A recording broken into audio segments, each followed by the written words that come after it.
And I was talking earlier with Hank that the Navajos, the native tribes, do not own the land. That's how we lost the whole country. When the white man came, he wanted to know who owns all this beautiful mountains and lands and rivers, and the Indians just said, nobody. Nobody owns it. So the white man said, okay, I'll take that. And I'll take these two and fence it all up. And it was easy to. And the native people couldn't believe. Yeah, the white people, they own the land.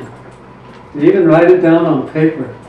It says, I own this part of the land. And natives don't understand that. How do you own Mother Earth? One that provides for us and nurtures us and taken care of us for thousands of years. Even the air we breathe, the water we drink. We don't own it. It's just a part of us. It's Mother Earth. So when we die, we return to Mother Earth. And in Navajo, when the baby's born, you know, the belly button, there's a little belly button that dries up usually. They bury that in the ground, and so the child will know where his part of him is buried, and he'll know when he returned. So when you return to earth, when you die, or when you transition, you return to the earth, your mother. So it's literally Mother Earth. We come from there and we return to that. Those are some of the teachings about earth. All the animals, all the birds, creeping things, crawling things, they're all our brothers and sisters. The tribes, the native tribes will tell you the animals were here before us. So they're our older brothers and sisters. They teach us, we learn from them. And that's how it should be. Like a bear, for instance. A bear, let's say, eats something bad and gets sick. He starts looking for some herb or some plant to chew on, to eat. He knows where to find this. So he chews and eats some of that. He gets better. If you were watching the bear, you find that same plant, you'll know that's medicine. A lot of our medicine are like that. They were used by animals first. So they're in a sense teaching us which are medicine, which ones are good for us, which ones we don't eat. And I had an elder tell me, well, we never had wild animals until a white man came. These are not wild animals to us. They're brothers and sisters. We've been with them and they've been with us. We treat them, we respect them. They provide us food when we need it, and we should take care of them. We shouldn't just kill them or sport hunt or whatever. So those are some earth teachings and earth things that the natives are, when they see it, or when I see it on TV. I've seen some sports hunting where they did plot some jaguar or leopard, or so somebody can go hunt and kill it. And that's not right, I guess, in my opinion. When you go on the reservation, I'm back up to the top part there, within the rainbow. I was talking about the basket. The red here is the rainbow. So when you enter the reservation, these are the mountains on the reservation.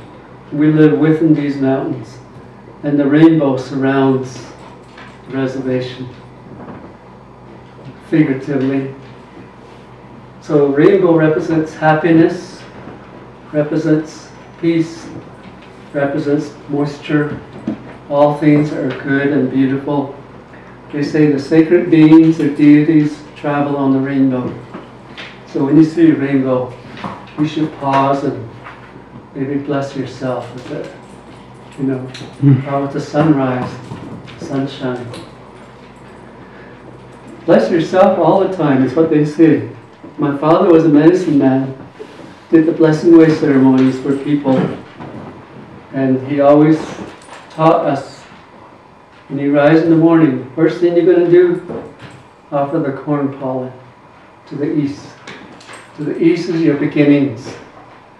All things start from the east, and they go around.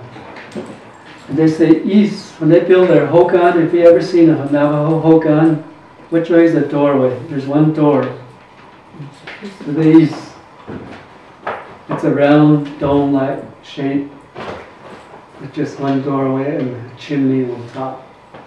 Very warm in the winter, cool in the summer. Traditional hogan. So when you rise in the morning, guess what direction you face first? East. To the east. You should always run to the east in the morning.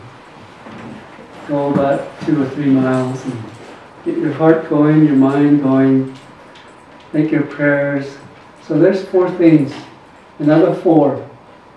You are, as a person, a whole person has physical, emotional, mental, spiritual.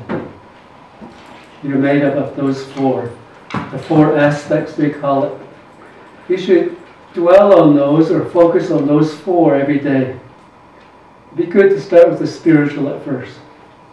Maybe run in this physical, but you do your prayers or something out there. Or pause in a moment. Appreciate the beautiful sunlight, the warm, the beautiful colors, or the birds or the animals that are out there. So 4 parts of you, 4 aspects of you. Remember who you are. Like I said, my father taught these things. He always taught us to do those things. That's why I jog almost every day if I can. Jog in the morning. Do my prayers at 4:30 in the morning, as soon as I wake. Then I do mental things. I read, I listen, I hear, and what's the other part? Emotion. Guess what that is? If you have a spouse, if you have family, friends, those are your emotional connections. With the Navajos, they say, your emotional is your grandmother, your mother, your wife, your sister, your daughters. All the female energy is part of that emotional part. And we are all a part of that. I have an elder that taught me that. He says, men and women are not opposites. Showed me on something that was circular like this. He says, when you see a hogan, one half is considered male, the other half is female. So, where does it start? Where does it become female? Where does it start female?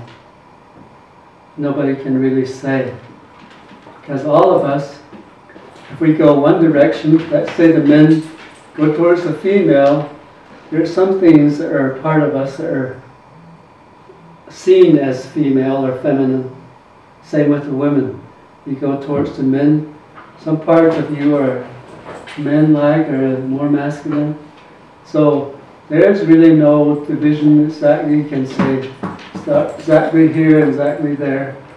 Some of us are partly, some of you might be all over. That's a joke.